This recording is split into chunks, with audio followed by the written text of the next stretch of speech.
This is my opening. Welcome to the channel. Victor Shadrach Kwecho here. Today on Entrepreneurship with Kwecho, my guest believes that doesn't have a pool is incomplete, which means you must get a pool in your home. We are about to know why he believes that. Welcome to the channel. Thank you. And thanks for honoring who you are, the invite. My name is Israel Igil Senanu, and then the CEO of Aqua Pleasure, and then we started it some years ago.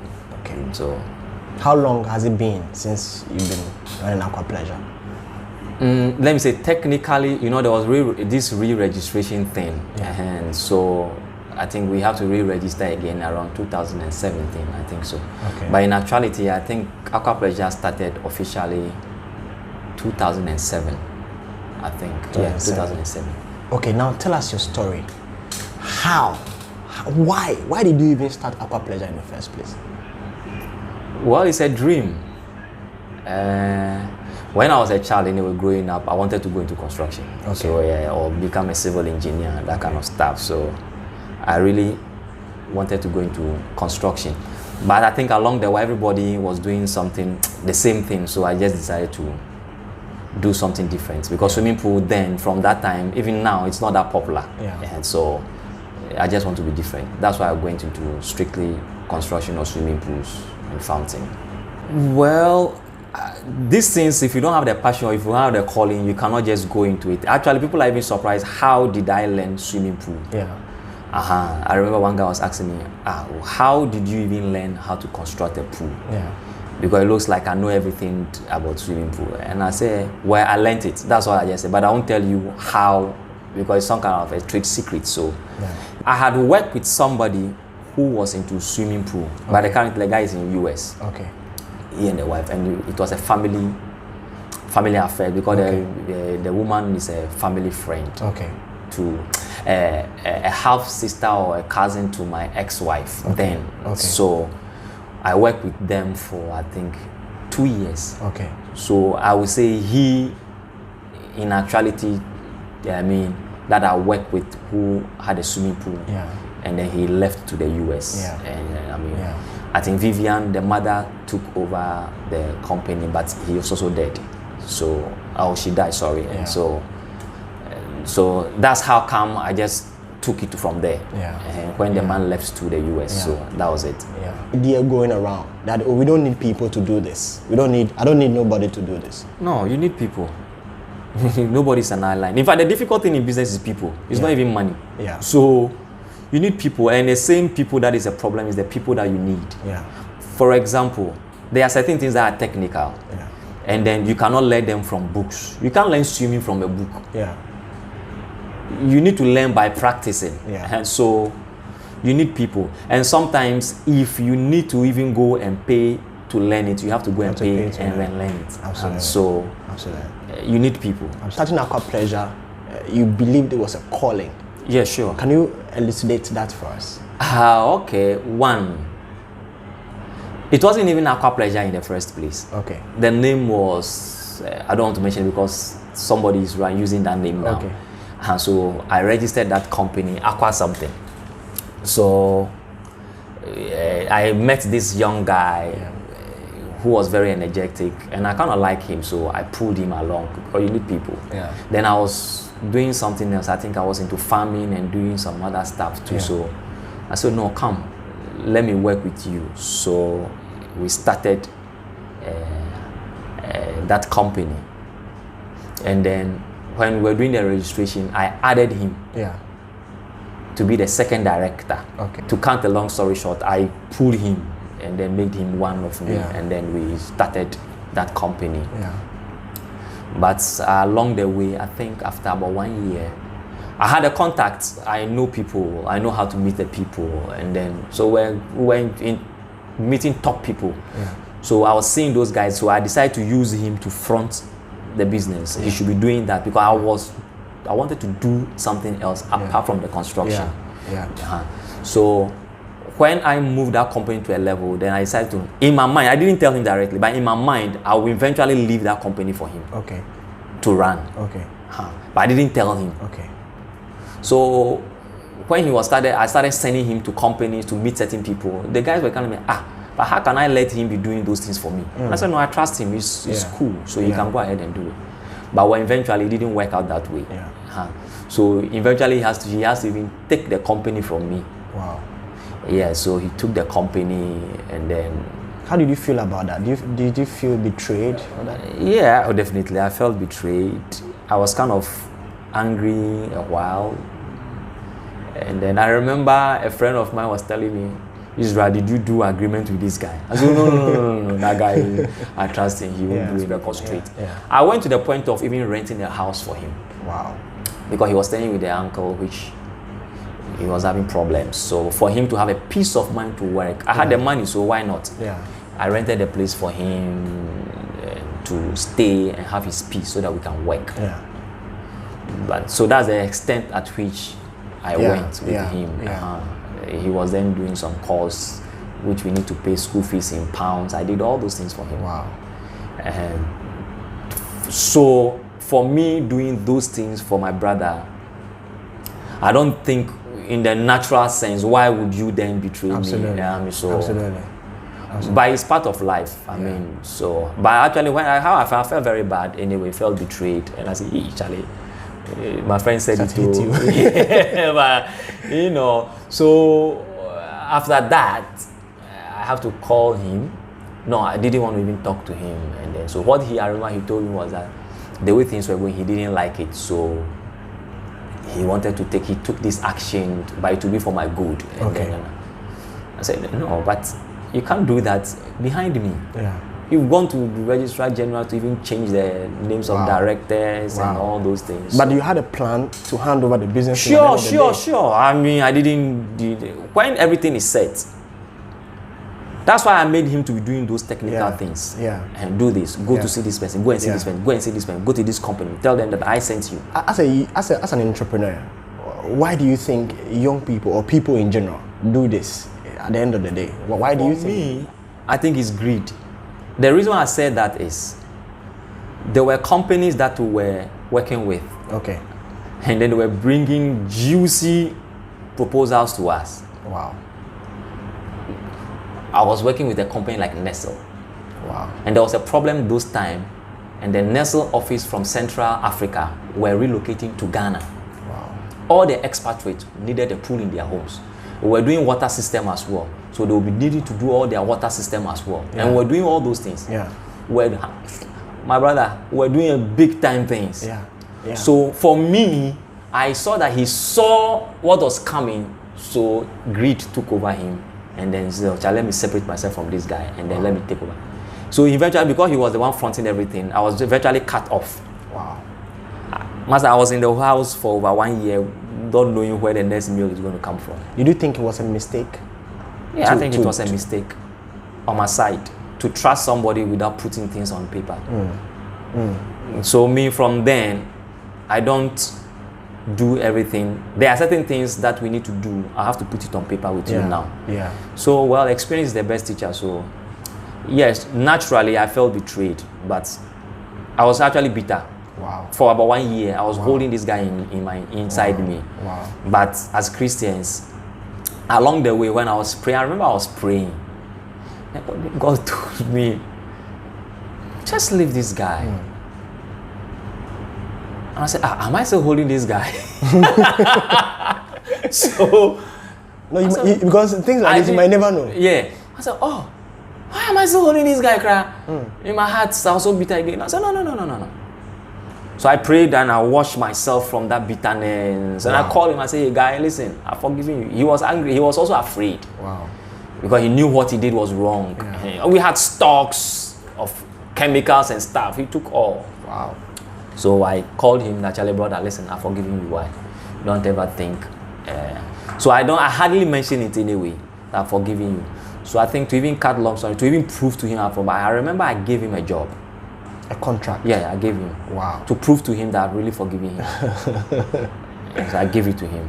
Yeah, because if you don't have anything against me, then you could give me money, you could give me things, you could give me whatever you want to help me with when I ask you. Absolutely. So what is it? Does it mean I have not wronged anybody before? Everybody do. Yeah. So if I am expecting people to forgive me, why can't I forgive him? Absolutely. No matter how grievous this thing is, I have to let him go. Absolutely. After all, that is the only way maybe he must survive. Absolutely. So I let it go. And he's doing well now. He took over the company. I left it. People told me, I can send him to court. Wow. Yeah. They have something we call shareholders. I've forgotten the technical term. But you could call, because I was having the majority share. Yeah. I could call that we need to put up some shares again, and then that's why I could cripple him. Yeah. But I said, let it go. So he took over that company. And then because of the sound of the name, people knew me by that name. Yeah. So I had to re-register a company called Aqua Pleasure. Wow. And that's how come that name, Aqua Pleasure, came. Wow. And then, do you know wonderful thing? When immediately I let it go from my heart, I think I was in the office, I was just praying, and then, so I let it go. In less than a week, I hit a contract. Wow. Yeah, and that was the beginning of another story. Around. Yeah.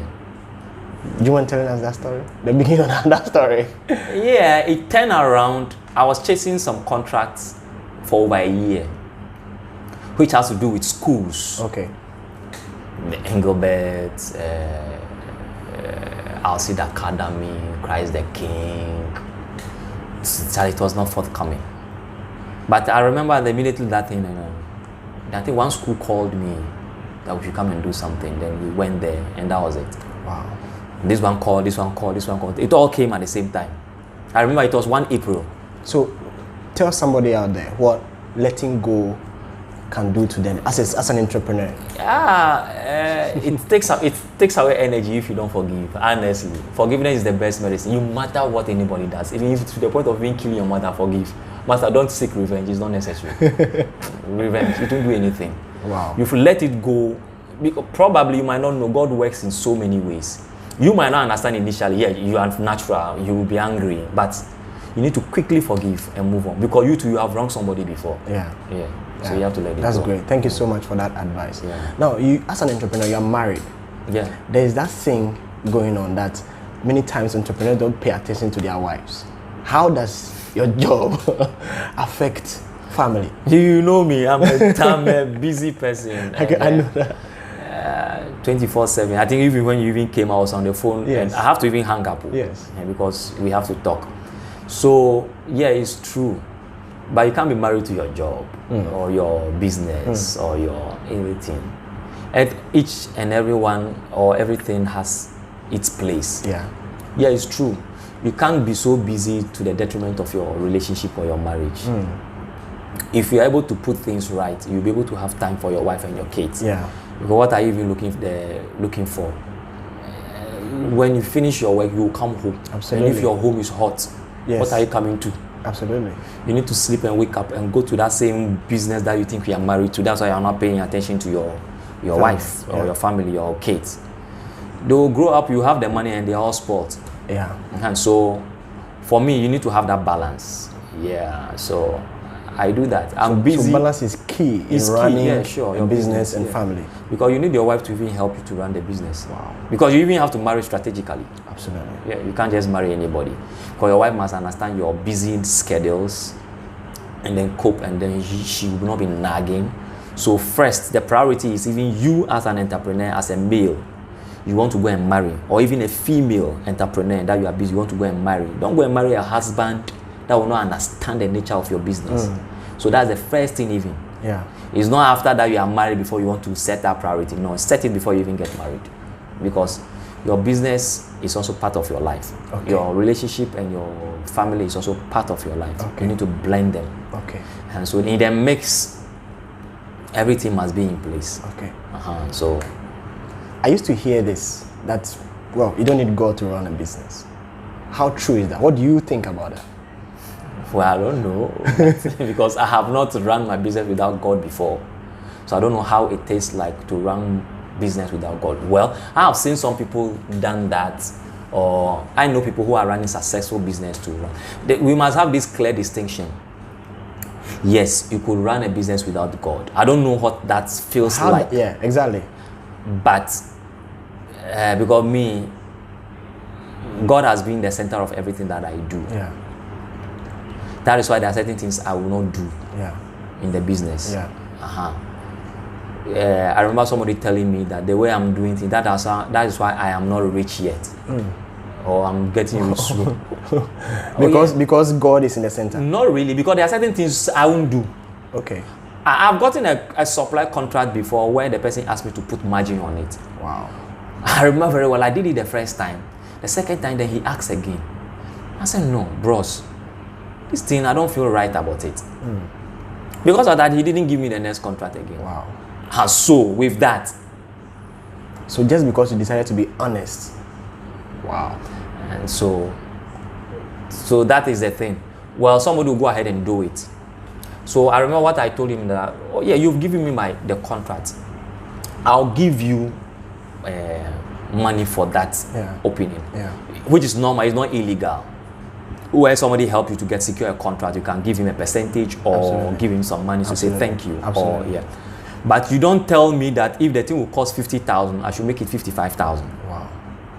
For me, which that is stealing. Yeah, I don't think it is right, because unfortunately, the guy who gave me the contract, you work there and you are being paid. It's like your company, somebody is giving me a supply contract there, you pay the person's salary. Yeah. Then you have asked your purchasing manager to get you a supplier for this. And then the person that is on your payroll is asking me, your supplier, to 10 CDs to 12 CDs, to 10 CDs to 13 CDs, and then put all on it, and then supply. Your company pays me, then I take those margin and give to him who is already on your payroll. For that matter, he is doing what he's doing because you are paying him. So why do I have to give him? Why does he have to cheat you again? He's not taking the money from you, he's taking it from his employer. And I'm an employer. I don't think it's right. Because me, my employer, when you do that and I get you, I'll fire you. Wow. Simple. So I didn't do it, and that's what. Yeah, when you give me a contract, it's right for me to also appreciate. So absolutely, yeah, it's normal. Absolutely. Somebody believes that the average Ghanaian worker has a problem. Do you believe that too? I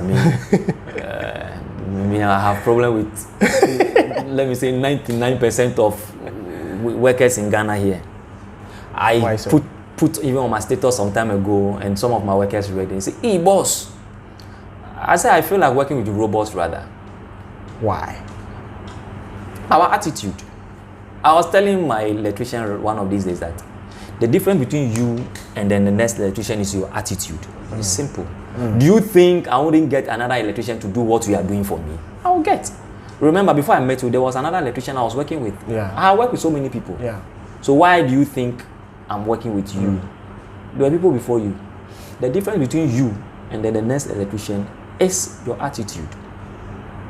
So my problem with workers or Ghanaian workers is most of the time is our attitude. One, we are mentally lazy. We don't want to be challenged. Then we say, "Ajuma no papa dia." It's a job. It's your father's work. There's a saying in local parlance that do unto others what you want others to do unto you. It's a golden rule. So we don't have that attitude, and then we want to be paid for everything. Why can't you do certain things and just let it go? You let your car get broken on the road right now. The guy who is coming to help you to push it wants some tip. Why? Absolutely. It's not everything that we eat that will end hunger. Absolutely. So our attitude is our problem. And that's the problem I have with most of our workers. I mean, the hardest thing in business is workers. It's people. And it's even harder in Ghana.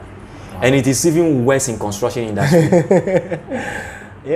Because in the construction industry, you are working with mostly illiterate and semi-illiterate. Excuse my language. I'm not saying that most of the workers are illiterate.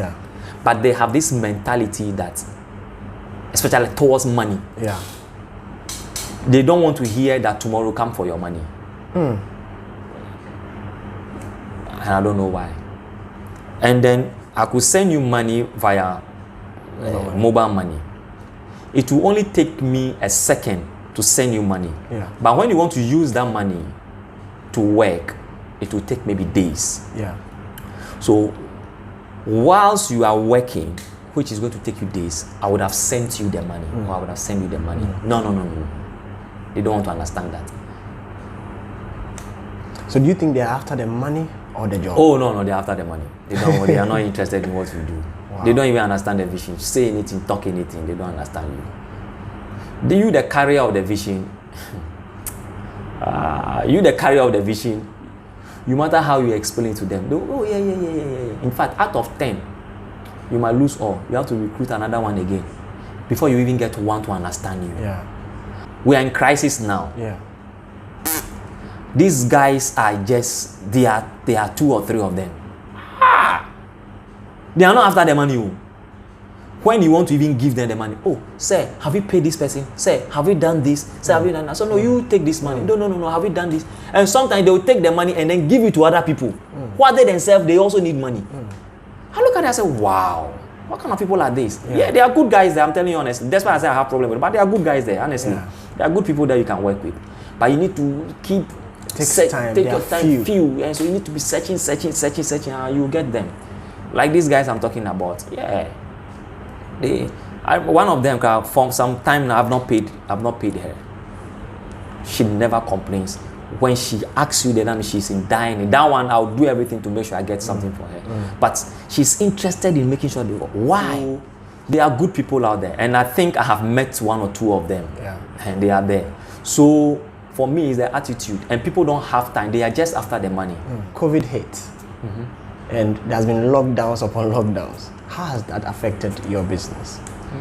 Yeah, tremendously. You know, we are in the our business is more of a luxury. More. It's not really a necessity for some people. Yeah. So, I remember when the lockdown came immediately, we started receiving calls from some of our major clients. We have to stop. Wow. Yeah. We have contract with some corporate bodies. We have to stop all. Wow. Because you can't go to their house. Exactly. Just to prevent. So movement of people. You can't go to site. But this is construction. You could just go ahead and work. Yeah, there was so much uncertainty. Okay. So that we are working on your site, you're also uncertain about what is going to happen next. Yes. So you are going to hold on your money. Yes. So everybody was holding on. So that's what has happened. So it hit everybody. So we have to stop all works at site. Everything has to come on hold. Wow. So it affected us. And then when even after the lockdown that we are resuming, it looks like things are coming back to normal. It's still slow. And so, but we will survive. Yeah, before Aqua Pleasure now, maybe I have not said this, but I have failed twice or thrice. Wow. And this is the 3rd time we are resurrecting Aqua Pleasure. So failure is not an option at all? Oh, no. Your project could fail, but you are not a failure. Yeah, whatever you are doing could fail, but you are not a failure. If you consider yourself a failure, that is where it is stopped. But once you can, you just need to analyze what happened. Yeah. And then take it back again. Yeah. So it has failed. And in actuality, I think if you are running a business and you have not failed in that before, don't be jubilating. 1 out of every 10 businesses fail after about 2-3 years or 5 years. That statistics, you have to be serious with it if you want to be an entrepreneur. Yeah. Don't think you are exceptional. No. It could happen to you. And you should be ready to fail 10 times. Because that is the ratio. Okay. 1:10 or so. The same thing could fail 10 times. And you should be ready for that 10 times. Wow. And so I was ready for it. Let me even tell you the shocking thing I have done. You know me, I have schooled. I have taken courses all over. Yeah. When you ask me one certificate, I don't know where it is. Why is that? Good. The entrepreneurial journey that I subscribed to, because once I knew it was a calling, along the way I wanted to stop the swimming pool or the construction. I said, Kami, I'm tired. What is this? Then I remember I slept and I had a dream, and the God was telling me, bro, I called you into this. So I have to put myself together and then take yourself from the mud and just start running again. Yeah. So once I knew that was my calling, I said, okay. So first, I'm not asking anybody to do it too. I don't know where my certificates are. But you're able to work. When you want to give me work to do you ask for a certificate? You ask me, what work have you done before? Exactly. And that's all. Yeah. That's a certificate. Yeah. So it's the experience, your practical things that you are doing. Portfolio. I can't remember anywhere that I have, no. I have worked in big companies in terms of contracts. Yeah. I mean, name them. Yeah. Newmont Gold, plenty. Okay. So, banks, oil companies, we've done work for, none of them ever asked me for certificates personally. To do what? Yeah. Okay, what they are interested in, can you do the work? Yeah. Okay, so provide us certain documents, you are able to provide them. Certain works, you're able to work. Some of them would like to see some few things. Yeah. Yeah, they show you the pictures and that you've shown it to them, they are okay with it. And bingo. So, the reason why I did that was I want to bend all bridges behind me. So my journey is an entrepreneurial lifestyle of no return. Wow. No, because the probability, I have friends that when we started this journey, some of them, I can mention names, but it's not necessary. They couldn't, so they've gone back to take their degree certificate and they've gone to employment. Wow. Yeah. There are a lot of them there. You can't feed. So your girlfriend is calling you, Charlie, I need money for the hair. Oh. Yeah. Your child is saying that the school fees. So I've sold my phone to pay school fees several times. Those times there was no money, no job, no contract, no money. So why? I sold my phone to pay my kids' school fees. Because entrepreneurship is not a child's play. It's not a child's play. If you don't have the heart, forget it. Don't try it. It's not try and error. You should be ready for it. Wow. I'm not saying this to discourage them, but the journey is long, but the outcome could be great. And when I really like that. The journey is long, but the outcome could be great. Yeah. And if you embark on it and you do it well, have a hard start and have a good finishing. Wow. Or easy finishing. Wow. What it means is that when you are on salary or you get regular income, you have easy beginning. Okay. So when you have that easy beginning and then you are not investing that money or to start side hustling, like side business, because you are working on salary. Listen, your salary will never make you rich. Absolutely. Me, I tell the people, I remember one of my friends said, why do you tell your workers that the money you are paying them will not make them rich? I have to tell them the truth. It's a hard truth. If you like, don't take me serious. If you like, leave, you can go. I'll get another buy. And I'll still tell him the same thing. The truth is that me and you, we bargain for your time. That you work from this time to this time, and I'll pay you this at the end of the month. Maybe 1,000 cities, 500, 700, or 800, or 900. And we agreed on it. That will not make you rich. Employers will not tell you that, but that's the truth of the matter because they want to keep you forever. Me, I don't care whether you go today or tomorrow. But the truth of the matter, I'll tell you. If you ask any of my employees, they will tell you that I've said that in several times. The thing here is this: what you do with the money that you are being paid is what is going to make you rich. What to do with the money that you are being paid, so make you rich. And this is the irony, and this is the tricky part. When you are an entrepreneur, you think you are different from what I've just said. Absolutely, you're not. You are not. Who gave you the contract, or the person who gave you the job, the work that you have to do as a company for that company? The money that the company is paying you to do that work for them is not going to make you rich. It's actually not your money even. It's not even your money. You are going to use that money to work. Yeah, you are going to make profit. Yeah. Good. What you do with that profit is what is going to make you rich. Entrepreneurship is... I just read a research somewhere recently. The only people that are going to survive in this world or in this catastrophe, things are going to change dramatically. Oh, trust me. So people must be ready. People must be ready. That's why I even started a new NGO.